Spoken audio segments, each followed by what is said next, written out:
Hello and welcome to Eidolon Movie Club. I am joined by Crystal. Hello. And Maxie. Hey, either of y'all know where I can find Noah's Ark around here? Because, boy howdy, I've been looking all over the place, and just coming up empty. Well, I have very good news for you, Maxie. Yeah? Yeah, you're standing right on it. Because we are here to talk today about a movie called Angel's Egg, written and directed by Mamoru Oshii, released in 1985. A really kind of fascinating and somewhat experimental kind of like almost just as much of an art piece as it is a film that like has a lot of really striking imagery. All around me are familiar faces, worn out places, worn out faces. Am I the only one? Because a lot of people are like, this movie influenced Dark Souls, which is correct, obviously. I mean, Dark Souls 3 DLC even has like a very direct reference to the angel holding the egg.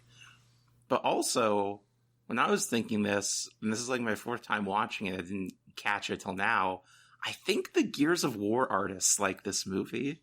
Does this have a bit of destroyed beauty to it?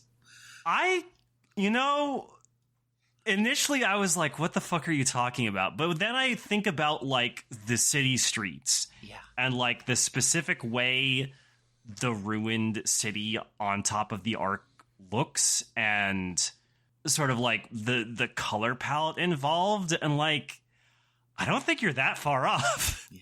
Like, because like the city in this feels very much like almost like images of metropolitan centers from like turn of the century England and America, with like really densely packed 2 to 4 story buildings, like very flat surfaces, like grid-like street layouts, lamp lights all over. And like that is very much emulated by sort of like Gears of War, what with its much more, I don't want to say nostalgic, but much more like the buildings are intentionally meant to look older. Like there is more stonework involved in Gears of War than you would necessarily expect from a sci-fi series. Mm-hmm. Something I found striking about Angel's Egg, I wasn't so much thinking about the influences it had, but more the influences it drew on. So I know that Yoshitaka Amano, probably most well known for the Final Fantasy concept art of the older games. I know that I forget if he was credited as like art director, but it's very obviously like his work, and he is credited. Oh yeah, he's credited as a co-creator, in fact. Yeah, and I was on his Wikipedia page, just kind of trawling around, and I saw that like he draws influence from early Western comic books, and I saw that, and I was like, that's why I'm getting such a like Jack Kirby vibe from a lot of these environments. You know what I mean? I think it's not necessarily so. just Kirby. I wrote down a couple like artists it brought to mind for me. It kind of reminds me of like this would. Why Kirby specifically?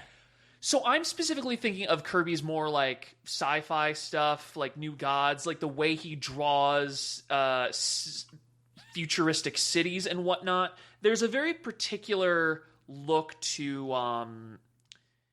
It's less apparent, I think, in sort of the bulk of the movie, but early on, when you see the boy standing by like this abstract checkerboard highway to nowhere, and there's this elaborate machine with no obvious purpose looming over him, and then this eyeball-shaped I see what you mean, covered in praying statues shows up. Like, that all has...